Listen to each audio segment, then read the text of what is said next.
Alors je suis vraiment désolé, lorsqu'on était au Grand Prix historique, je vous ai proposé un petit instant social pour répondre, interagir avec vous sur vos questions et ça m'a pris vraiment beaucoup de temps, donc je n'arrive que maintenant pour y répondre. Après, pour ma défense, mon frère est mort. Oui, non, et je sais, ça fait 4 mois, mais bon, je me dis, si je peux étirer l'excuse aussi longtemps que possible, pour glander un peu, bah, je profite. Donc, on y va tout de suite. Est-ce que j'ai prévu quelque chose pour les 20 ans de la première victoire et seule victoire de Jarno Trulli en Formule 1? La réponse est naturellement non. Même si j'avoue que c'était quand même un sacré moment et je pense que un jour, je trouverai un petit sujet pour intégrer ces petites victoires improbables de l'histoire de la Formule 1. J'étais là devant ma petite télévision. Enfin, je sais plus si elle était grande ou petite, mais en tout cas, je me rappelle que c'était un beau jour et une belle victoire de Jarno, même si il y a Schumacher et Montoya qui l'ont un petit peu aidé. On me dit très souvent que j'ai une très belle barbe, donc je vous remercie pas parce que voilà, moi c'est la génétique, j'y suis pour rien, hein, ça pousse comme ça, voilà. Mais on me le dit souvent, du coup vu que ça me met en avant, je réponds à cette non-question. C'était mon premier Grand Prix historique et c'était même ma première fois sur un circuit, sur un Grand Prix tout court. C'est une des raisons pour lesquelles j'ai voulu y aller parce que je me suis dit c'était à des tarifs assez abordables. C'était une période où je pouvais plus me permettre d'avoir du temps libre en quelque sorte. Et encore une fois, hein, merci à mon frère d'être mort. Et ça m'a donné aussi l'occasion de rencontrer quelques copains que je n'avais pu que rencontrer virtuellement. C'est quelque chose que j'ai effectivement remarqué après que tu m'aies mis cette réponse. Effectivement, Loïc a une tenue pour chaque casquette Kimoa ou l'inverse, je ne sais pas, mais j'ai remarqué qu'effectivement, il les avait adaptés au fil des jours. Alors encore une fois, c'est vraiment très gentil. Je suis trop fort, je sais, mais encore une fois, je n'y peux rien. C'est génétique. On m'a toujours dit que voilà, c'est les origines kabyles. Apparemment, on a un rapport avec les Vikings ou je sais pas quoi, mais voilà, il y a les épaules qui sont trop larges. Hein. Je suis comme dirait Eric Cartman, je suis pas gros, j'ai de gros os. Donc voilà, c'est génétique. Après, si tu parlais du côté je suis trop fort parce que je fais des trucs trop géniaux, dans ce cas, c'est différent. Pareil, c'est génétique, c'est comme ça. Mais j'apprécie, c'est très gentil de me le faire remarquer. Plutôt HRT ou Virgin? HRT. J'ai envie de dire, c'est un petit peu l'âme de la Formule 1. Tu vois, c'est l'âme perdue de la Formule 1. J'ai envie de dire, c'est les équipes indépendantes, c'est les équipes qu'on retrouve plus, hein. Virgin, c'est un petit peu né du délire de Richard Branson, qui avait essayé un petit peu de s'approprier Braun Grand Prix, qui avait sponsorisé déjà je sais plus quelle équipe dans les années 2000, mais voilà, il a toujours été dans le coin, et puis avec Braun Grand Prix, tout ça en gagnant, ça lui est monté à la tête, il a lancé son équipe de Formule 1, mais au final, c'était un multimillionnaire / milliardaire, je sais pas quoi, un des nombreux qui a voulu s'amuser en Formule 1, alors que HRT, c'est Adrian Campos, un pilote de course, directeur d'équipe, enfin un gars qui avait la course dans le sang et qui a essayé de mener ce projet comme il l'a pu. Et on peut rire de HRT sur beaucoup de points, mais uniquement parce qu'ils avaient pas les moyens à la hauteur de leurs ambitions, mais ils s'y sont cassés les dents et ils y ont essayé avec du cœur, et c'est pour ça que HRT pour moi restera toujours une de ces grandes petites équipes. Alors j'avais répondu aux questions un petit peu, est-ce que je vais faire un vlog sur le Grand Prix, tout ça, et j'avais la seule question à laquelle j'avais répondu sur Insta en disant mais vous m'avez pris pour qui, c'est un peu une blague, c'est juste pour dire que voilà, c'est-à-dire que sur l'échelle du contenu sur internet, je pense que Formule Blabla se place largement au-dessus de tout ce qui est contenu à vlog.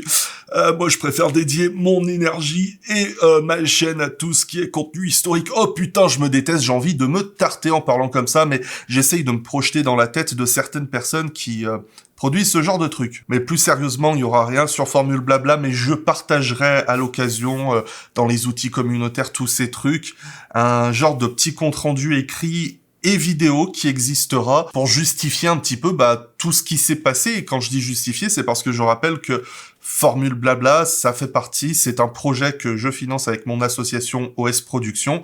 Donc voilà, tout ce qui avait été placement de produits de ces derniers temps, revenus publicitaires, tout ça, ça m'a servi à financer les déplacements, les billets, essayer de payer un petit resto par-ci par-là aux copains, même s'ils ont payé leur part aussi, mais voilà, c'était un petit peu dans le but d'essayer de concrétiser un projet un petit peu Formule Blabla, de rencontres avec des partenaires, de rencontres avec des collaborateurs et des rencontres aussi que j'ai pu faire avec certaines personnes qui étaient dans le coin et qui sont venues me saluer et que ça m'a beaucoup touché. Donc si vous êtes dans le coin, je vous fais des bisous, mais je le partagerai en temps voulu quand j'aurai eu le temps de m'y plancher. Mais créer du contenu pour créer du contenu, je pense que c'est clairement pas quelque chose qui fait partie de mon ADN et c'est aussi une intention un peu personnelle aussi de me détacher vraiment de un esprit entre guillemets influencerial qui ne me ressemble pas du tout. C'est une des raisons aussi pour lesquelles j'ai pas demandé d'accréditation média, c'est parce que je me suis dit je viens pour profiter de l'événement et je préfère continuer à me faire tout petit dans mon coin et de laisser les choses qui ne sont pas faites pour moi à des gens pour qui c'est fait. Et juste pour rester du coup sur le Grand Prix historique, est-ce que j'y ai passé un bon moment? J'ai envie de dire que dans l'ensemble, oui, ça a été déjà sur le plan du voyage en tant que tel une découverte assez sympathique. Après, malheureusement, je pense, entre guillemets, avoir vite fait le tour, parce que c'est le genre de truc où il y a tellement de monde qui sont rassemblés devant les points où on peut bien voir les bagnoles, que finalement t'es derrière tout le monde, tu vois rien et c'est pas intéressant. J'étais pas vraiment dans l'optique de faire du tourisme, je suis resté un peu avec les copains, entre guillemets, et puis de manière générale, comme vous en doutez, j'étais pas bien là-bas, donc pour des raisons aussi simples que c'était trop tôt pour moi de quitter ma ville, de m'éloigner de Monsieur Cacahuète. Pour le présenter rapidement, c'est lui, Monsieur Cacahuète, au cas où vous l'auriez raté. C'est le truc qui me permet un petit peu de projeter tout ce qu'un grand frère peut avoir sur un petit bébé et qu'il a perdu. Non, reste là, faut que tu sois mignon. Voilà. Voilà, donc c'est tout con, mais de plus l'avoir avec moi, ça m'a fait pas mal bader. Et puis voilà, d'être un petit peu loin de ma maman. Tout ça, c'était des trucs que je ne pensais pas être si difficiles. Mais là, jour après jour, en fait, ça a été une montée en bad trip assez exceptionnelle, mauvaise nuit, cauchemar, tout ce que tu peux imaginer. Donc au final, c'était génial de pouvoir rester avec Gazou, avec Loïc, et de rencontrer quelques autres amis et collaborateurs sur place, parce que ça me faisait du bien, ça m'a remonté le moral. Dans le futur, si j'ai à nouveau l'opportunité d'y aller, je serai dans de meilleures conditions pour apprécier l'événement et le moment. Hamilton P1. Ça va être très simple de changer ton mind, très cher, parce que il ne l'est pas du tout, en fait. Là, il est à 0 podium cette saison. Les sprints ne comptent pas comme des podiums. C'est factuel, c'est vérifiable. Par contre, dans l'histoire, là, naturellement, c'est toujours un nom pour moi parce qu'il y a, je sais pas, Fangio, Clark. Non, je rigole. J'ai pas eu l'opportunité de parler du transfert de Hamilton chez Ferrari parce que bon, vous l'avez compris ces derniers mois. Et encore, je dis ces derniers mois, mais pour moi, je suis encore en décembre, pour être honnête dans ma tête. Mais voilà, ces derniers mois, je me sentais pas de vraiment parler d'actualité, de contenu un petit peu vain, entre guillemets, alors que me réfugier un peu dans le contenu plus historique, c'est différent, c'est de l'écriture, c'est de la recherche, tout ça, donc c'était plus facile pour moi, mais Hamilton chez Ferrari, j'ai vraiment hâte de voir ça, parce que en termes de l'histoire avec un grand H, ça va laisser son empreinte, que ce soit mauvaise ou très bonne, je sais pas, mais dans les deux cas, voilà, c'est la fusion qu'il manquait à l'histoire.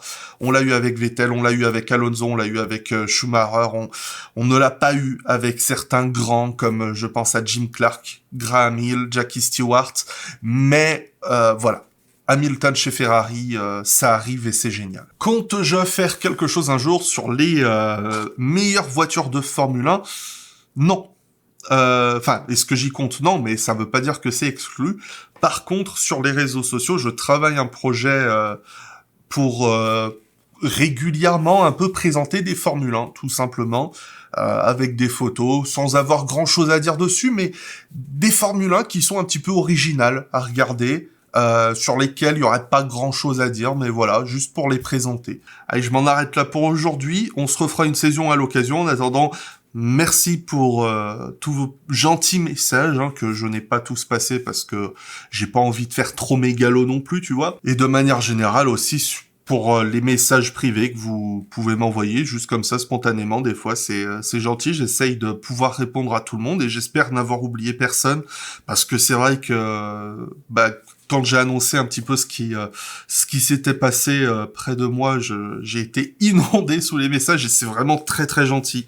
Ça m'a vraiment touché, mais bon, comprenez que ça n'a pas été facile de me mettre dedans, mais en tout cas, je vous remercie et j'espère que ça vous a pas mis mal à l'aise que j'en plaisante de la sorte, parce que voilà, moi c'est ma façon d'être. Comme disait l'autre, Molière, je crois, hein, soigner les mots par les mots. Ça y est, le mec, il avait écrit 3 pièces de théâtre, il s'y croyait. Mais pour conclure sur une autre citation que celle de Molière, je préfère en sortir une autre, qui est de je sais plus qui, donc je vais dire qu'elle est de moi.